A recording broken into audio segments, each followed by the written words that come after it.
اللہ تعالیٰ نے قرآن پاک میں یہ ارشاد فرمایا ہے، ان اکرمکم عند اللہ اتقاکم، بے شک اللہ کے نزدیک تم میں سے سب سے زیادہ عزت والا وہ ہے جو تم میں سب سے زیادہ متقی اور پرہیزگار ہے۔ جو جتنا تقوی والا ہوگا وہ اتنا اللہ کے نزدیک عزت والا ہوگا۔ اور اللہ نے یہ مسئلہ بھی حل فرما دیا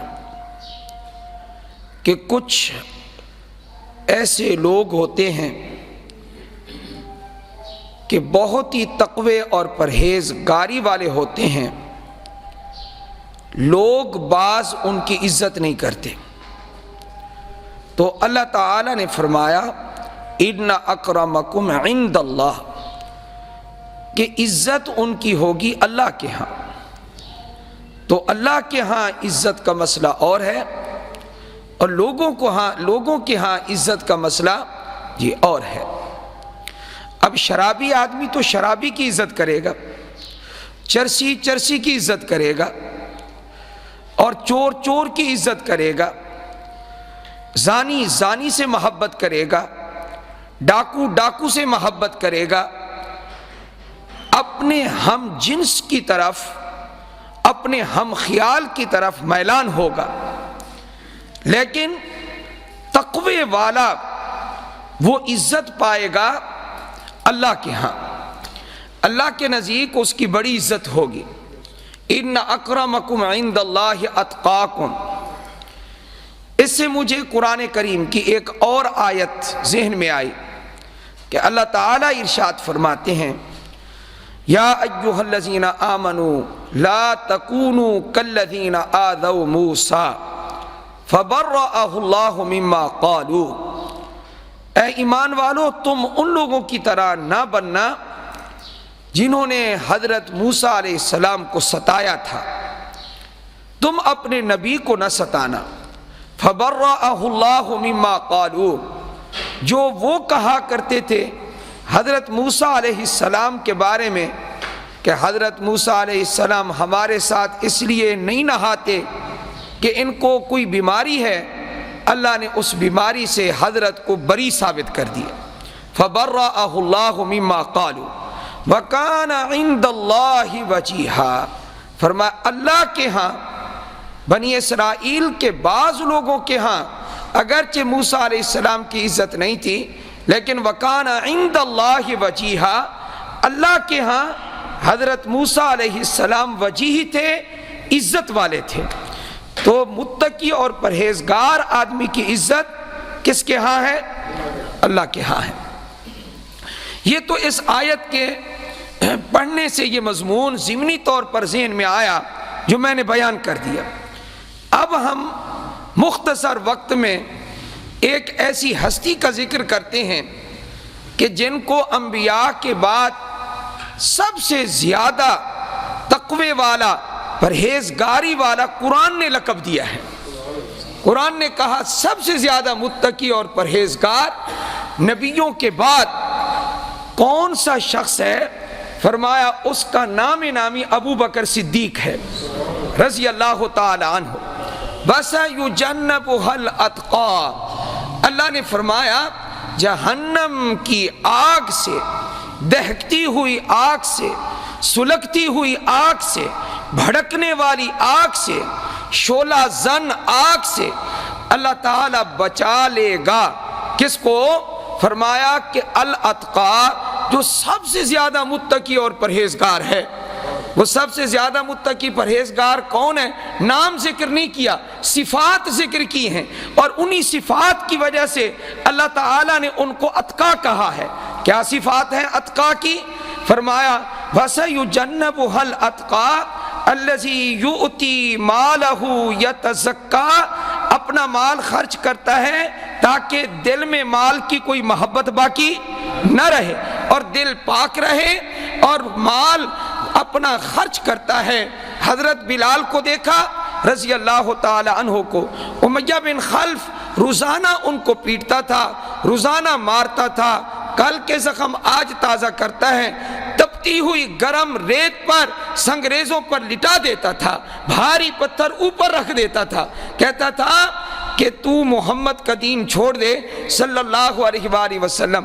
حضرت بلال پر مار پڑتی ہے اور حضرت بلال کی زبان سے یہ نہیں نکلتا مجھے معاف کر دے، یہ نہیں نکلتا تجھے رحم نہیں آتا میرے اوپر رحم کا، یہ نہیں فرماتے کیا کہ چلو میں تیری بات مان لیتا ہوں، دین میں چھپا لیتا ہوں، نہیں، ادھر سے مار پڑتی ہے، ادھر زبان سے نکلتا ہے احد، وہ ایک ہے وحدہ لا شریک لہ ہے۔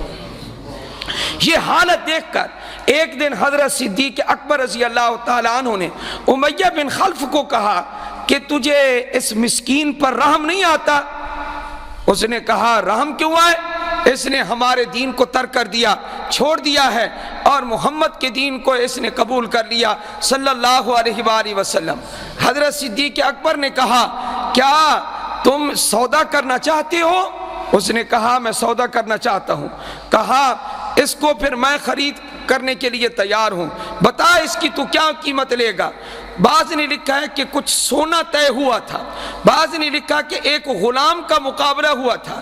حضرت صدیق اکبر کا ایک غلام تھا اور وہ غلام کافر تھا، اور وہ غلام جو تھا حضرت ابوبکر صدیق کی تبلیغ کے باوجود، سمجھانے کے باوجود وہ اسلام قبول نہیں کر رہا تھا۔ حضرت نے فرمایا یہ غلام تو مجھے دے دے، اور وہ جو میرے والا غلام ہے جو تیرے مذہب پر ہے، وہ کفر اور شرک والے مذہب پر ہے، وہ غلام تو لے لے۔ تو اس نے کہا کہ ٹھیک ہے، کہ کیا لفظ نکلا امیہ بن خلف کی زبان سے، کہنے لگا اس بلال کو خراب بھی تو نے کیا ہے، لہذا تو خرید کرنا چاہتا ہے تو میں دینے کے لیے تیار ہوں۔ حضرت ابوبکر صدیق نے فرمایا جس کو میں نے خراب کیا اس کو میں خرید لیتا ہوں، اور جو خراب ہے وہ تو لے لے۔ ہاں جی، وہ جو خراب ہے وہ تو لے لے۔ چنانچہ وہ جو خراب تھا وہ دے دیا، خراب دے کر اچھا مال لے لیا۔ ہاں جی، اچھا مال کون سا تھا جی؟ حضرت بلال جیسا اچھا مال کوئی اور ہوگا؟ یہ زمین پر چلے اور آسمانوں میں اور جنت میں اس کے چلنے کی آواز حوروں کو سنائی دے، ہاں جی، یہ اچھا مال ہے۔ فرمایا وہ تو لے لے، کفر اور شرک سے جس کا سینہ بھرا ہوا ہے وہ تو لے لے، اور ایمان اور ہدایت سے جس کا سینہ بھرا ہوا ہے وہ مجھے دے دے۔ حضرت بلال مجھے دے دے اور تو وہ غلام کافر لے لے۔ سودا ہو گیا، ادھر سے ابو بکر نے سودا کیا، ادھر سے قرآن نازل ہو گیا۔ فرمایا وَسَيُجَنَّبُهَا الْأَتْقَى، جہنم کی آگ سے بچا لیا جائے گا جو سب سے زیادہ متقی اور پرہیزگار ہے۔ الَّذِي يُؤْتِي مَالَهُ يَتَزَكَّى، جو مال دیتا ہے دل سے مال کی محبت ختم ہو، دل پاک رہے۔ فرمایا کہ وَمَا لِأَحَدٍ عِنْدَهُ مِن نِعْمَةٍ تُجْزَى، کسی کا کوئی احسان نہیں جو آج بدلہ چکایا جا رہا ہو۔ تفصیل میں نہیں کر سکتا اس وقت، میں ذرا آگے چلنا چاہتا ہوں۔ فرمایا کیوں خرید کر کے آزاد کر رہا ہے؟ إِلَّا ابْتِغَاءَ وَجْهِ رَبِّهِ الْأَعْلَى، اپنے رب اعلیٰ کی رضا تلاش کرنے کے لیے، ڈھونڈنے کے لیے۔ اے اللہ تو راضی ہو گیا ابو بکر سے؟ اللہ نے فرمایا میں تو راضی ہو گیا ہوں، لیکن ابو بکر کو ایک دن آئے گا میں اتنا دوں گا کہ ابو بکر راضی ہو جائے گا۔ وَلَسَوْفَ يَرْضَىٰ، ابو بکر کیا ہو جائے گا؟ خوش ہو جائے گا۔ اس نے دنیا میں مجھے خوش کیا ہے، کس نے؟ ابو بکر نے دنیا میں مجھے خوش کیا ہے، آخرت میں میں ابو بکر کو خوش کروں گا۔ وَلَسَوْفَ يَرْضَىٰ، اللہ نے یہ قرآن کریم میں فرما دیا۔ الاتقا کا لفظ قرآن نے ابو بکر کے لیے استعمال کیا۔ اب آپ یہ بتائیں کہ سب سے زیادہ تقوی وہ انبیاء میں ہے، نبیوں میں ہے، اس لیے نبیوں کا مقام سب سے اونچا ہوگا۔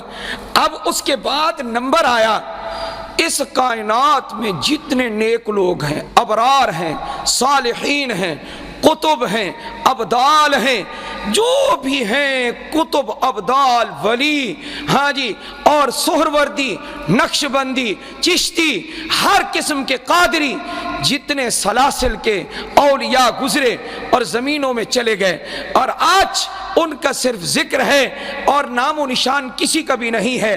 لیکن یہ بتائیں آپ کہ جتنے بھی اولیاء دنیا میں آئے ہیں قابل قدر اپنی جگہ پر ہیں، قابل احترام اپنی جگہ پر ہیں، میرے ابو بکر کا مقابلہ کرنے والا بھی کوئی ولی دنیا میں ہے؟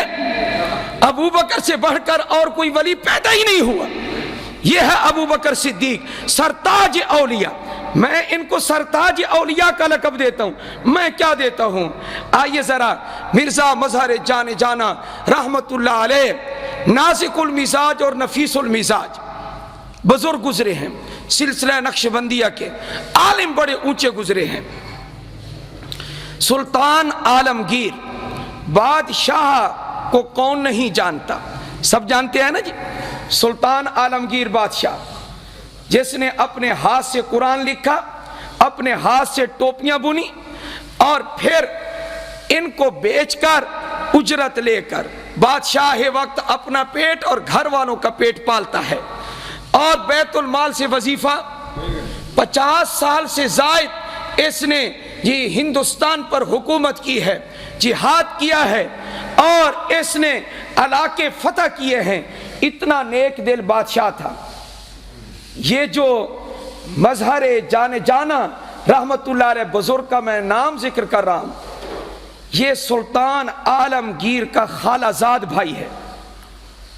اس لیے شاہی خاندان سے ہونے کی وجہ سے طبیعت میں نفاست اور نزاکت تھی، لیکن وہ سلطان تھا، یہ درویش تھا، اگرچہ وہ بھی سلطانی میں درویشی تھا، دونوں باتیں تھیں۔ تو حضرت مظہر جان جانا رحمت اللہ علیہ کے پاس کچھ لوگ ایسے آئے جن کے دل میں ابو بکر و عمر کی قدورت تھی، دل صاف نہیں تھا، دشمن تھے۔ آ کر کہنے لگے، توجہ کریں، کیا کہنے لگے؟ آپ ابو بکر و عمر کے بارے میں کیا کہتے ہیں؟ کن سے پوچھا؟ جانے جانا رحمت اللہ علیہ سے، آپ ابو بکر و عمر کے بارے میں کیا کہتے ہیں؟ حضرت کا بڑا پیارا جواب، میں کیا کہتا ہوں؟ میں ان لوگوں کی کیا تعریف کر سکتا ہوں؟ قرآن کہتا ہے ابو بکر و عمر کے بارے میں، قرآن کہتا ہے، کیا کہتا ہے؟ سورہ توبہ پارہ نمبر 11 کی آیت پڑھی، والسابقون الاولون من المہاجرین والانصار والذین اتبعوہم باحسان رضی اللہ عنہم ورضوا عنہ۔ قرآن کہتا ہے سبقت کرنے والے، پہل کرنے والے مہاجرین اور انصار میں سے، اور جو بھی قیامت تک ان کی نیکی کے ساتھ اتباع کرنے والے ہیں، ان سب کے بارے میں اللہ کا اعلان ہے، رضی اللہ عنہم ورضوا عنہ، اللہ ان سے راضی اور وہ اللہ سے راضی۔ یہ تعریف ابو بکر و عمر کی میں نہیں کر رہا، بلکہ کون کر رہا ہے؟ اللہ کا قرآن کر رہا ہے، اللہ کر رہا ہے۔ یہ جی جانے جانا رحمت اللہ علیہ نے فرمایا، انہوں نے گولی ماری پیٹ میں اور حضرت کو زخم تھا، اور لوگ پوچھنے آتے، فرمایا باقی زخم کی تکلیف محسوس نہیں کرتا، وہ جو برود اندر تھا اس کی بدبو محسوس ہو رہی ہے، چونکہ نفیس المزاج تھے اور اسی میں وہ شہید ہو گئے۔ یہ تھے کہ محبت صحابہ میں شہید ہونے والے۔